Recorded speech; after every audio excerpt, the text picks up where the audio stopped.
traficante, del plato fabricante, huizanchines del lugar, estudiantes de Sonora, carcajada productiva.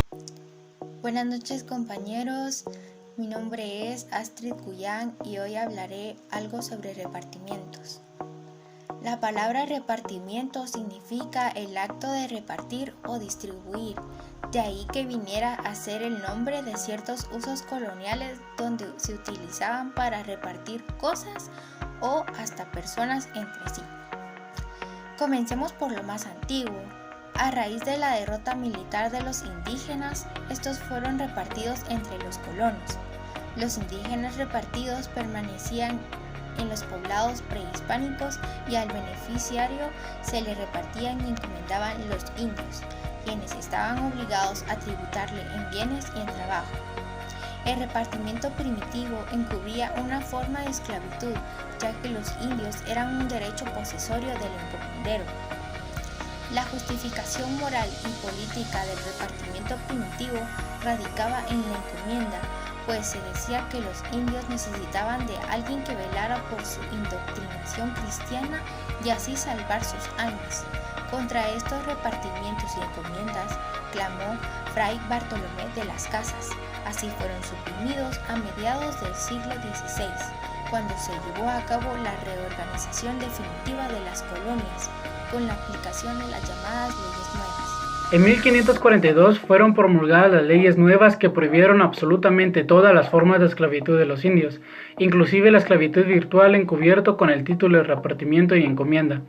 Ningún conquistador ni cabildo alguno volvieron a repartir indios en encomienda ni a repartir tierras.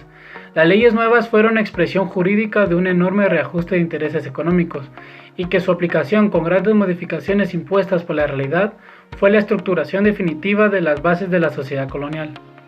En ese tiempo había mucha confusión al distinguir al terrateniente y al encomendero colonial. Dicha confusión se debe principalmente a que muchos encomenderos fueron además terratenientes. Pero la confusión en este punto también se debe a que después de las leyes nuevas se fue organizando un nuevo sistema de trabajo forzado de indios. La aplicación de las leyes nuevas motivó la importación de esclavos africanos y desde aquel momento solo los esclavos africanos fueron esclavos en el Reino de Guatemala. Los indios pasaron a una situación intermedia entre el trabajador libre y el esclavo. La liberación de los indios causó una profunda sacudida en todas las colonias y también en Guatemala. No aceptaron los conquistadores y los colonos la obligación de contratar a los indios para trabajar. Alegaron que los nativos eran por naturaleza holgazanes y exigieron que en alguna forma se les obligara a trabajar en las haciendas. Buenas noches, licenciado. Buenas noches, compañeros. Mi nombre es Javier Camey y hoy les vengo a hablar esquemáticamente sobre el sistema de trabajo. Nos dice que tenían que acudir al repartimiento todos los indios varones en edad para trabajar. Solamente se descartaban a los indios nobles, los cuales tenían acceso a los cabildos de los pueblos indios. La suma de trabajadores de cada pueblo se dividía en 4 tandas y cada una tenía que ir a las haciendas sucesivamente.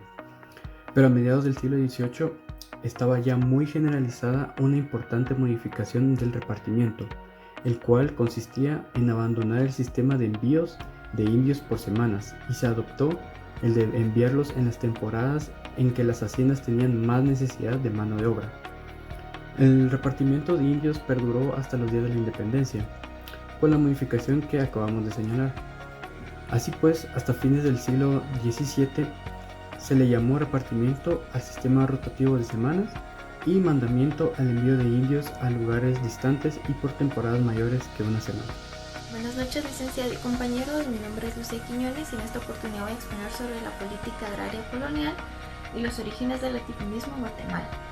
El latifundismo en Guatemala tiene sus orígenes en la organización económica de la sociedad colonial y se desarrolla a partir del nacimiento de 5 grandes principios fundamentales, siendo este primer principio fundamental el derecho de conquista. El derecho de conquista no era más que la expresión legal de toma de posesión de las tierras y podía dividirse en 2 vertientes, una positiva que el rey concedía y vendía la tierra y una negativa en donde él no concedía ni vendía la tierra. Esta era llamada tierra realenga y no podía ocuparse ni utilizarse sin caer en delito de usurpación. Un segundo principio fundamental es el llamado conocido como tierra como aliciente. El rey premiaba a los conquistadores con las tierras que ellos anteriormente habían conquistado. También les otorgaba lo que ellos hubieran arrebatado de los nativos y a los nativos mismos. Cabe resaltar que él podía ceder estas riquezas o bienes en grandes cantidades, ya que no había poseído esta tierra con anterioridad. Gracias. Buenas noches, mi nombre es Guillermo y vengo a presentarles el tema acerca de la tierra como fuente de ingresos para las cajas reales bajo el procedimiento de composición de tierras. Pues la incitación del periodo anterior a pedir y obtener tierras había dado lugar a muchas extralimitaciones. En aquel periodo convenía tolerarlas, pero medio siglo más tarde se convirtieron en motivo de reclamaciones y de composiciones. La monarquía comenzó a dictar órdenes encaminadas a que todos los propietarios de tierras presentaran sus títulos. Las propiedades rústicas serían medidas para comprobar si se ajustaban a las dimensiones autorizadas en aquellos documentos. En todos los casos en que se comprobara que había usurpación de tierras realengas, el rey se avenía a cedarlas legalmente si los usurpadores aceptaban pagar una suma de dinero por concepto de composición. En caso contrario era preciso desalojarlas para que el rey pudiera disponer de ellas. Licenciado, buenas noches, compañeros, buenas noches. Mi nombre es Margaret Vivar. Les voy a hablar un poco acerca de las tierras comunales. Estas se extendían normalmente a los alrededores del pueblo, más allá de los ejidos, aunque también habían tierras comunales situadas en considerables distancias del pueblo. Su extensión era variable y se suponía que había suficiente tierra para que cada familia pudiera percibir una parcela y cultivarla en forma individual. Al final de la colonia, sin embargo, había pueblos que tenían mucha más tierra de la que necesitaban y otros que carecían de la necesaria.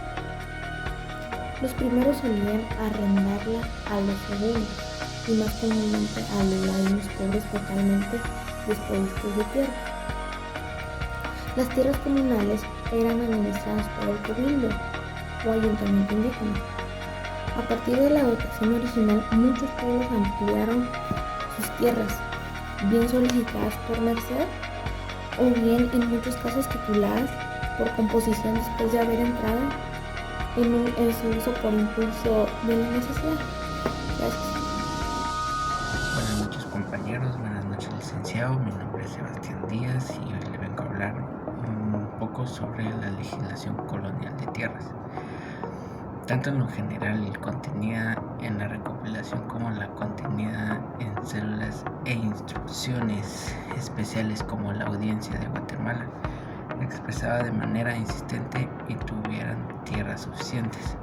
150 años más tarde, en la célula de 1754 que reorganizó el ramo de tierras, se incluyen renglones que vuelven a recomendar mucha templanza tanto en la composición con indios particulares y la más amplia tolerancia con las tierras comunales. Esas recomendaciones reflejaban con fidelidad la política de la corona frente al problema de las tierras de los pueblos. Muchas gracias. Buenas tardes, licenciados, compañeros. Mi nombre es Luisa Rivera y el día de hoy les vengo a hablar un poco sobre los principios de la política agraria colonial.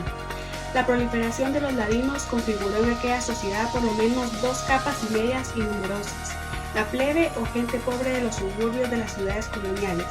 También configuró dos capas rurales, la alta y la reducida, integrada por los indios ricos y ladinos acomodados en el pueblo de los indios, y otra baja de grandes proporciones, constituida por la masa de los ladinos pobres en dispersos rancheríos. Todas ellas fueron, por así decirlo, caminos que tomaron los mestizos ante la imposibilidad de obtener tierras. La política colonial de los ladinos, que se negó siempre, los arrojó a estas diferentes direcciones, entendido que el último de ellos fue adaptado en gran mayoría para los ladinos pobres. Aunque los documentos son pródigos al poner el manifiesto del bloqueo agrario y sus consecuencias históricas, ninguno de ellos revela diferentes causas profundas del fenómeno.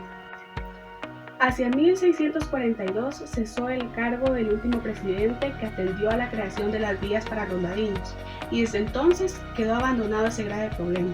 Tras la multiplicación de las rancherías, hubo una gran creciente disponibilidad de mano de obra barata y permanente para los hacendados, y con ello una dispensión de la pugna que tenían las autoridades en torno al trabajo forzado de los indios. La política del bloqueo agrario de los indios resultaba ser la más conveniente para las dos fuerzas, la dominante, la monarquía, y los terratenientes criollos, ya que aumentaba constantemente el número de peones que se introducían a las haciendas, que se venían a formar rancherías estables, ya que trabajaban a cambio de usufructo y parcelas. Si no se hubieran abusado de los principios de la política agraria colonial, no se hubiera llegado al latifundismo al que se llegó.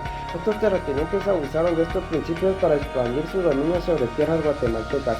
Estos contaban con un número elevado de tierras de las cuales no eran trabajadas, y existían indios que deseaban trabajarlas pero no podían.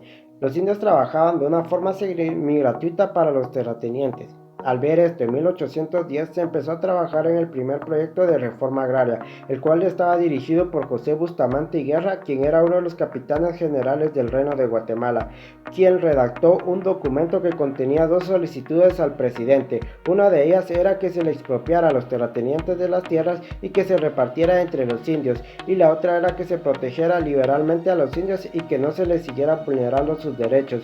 Esto con el fin de promover la agricultura, que era una de las principales fuentes de ingresos de Guatemala en ese entonces, y hasta la actualidad lo sigue siendo. De la patria dedicada,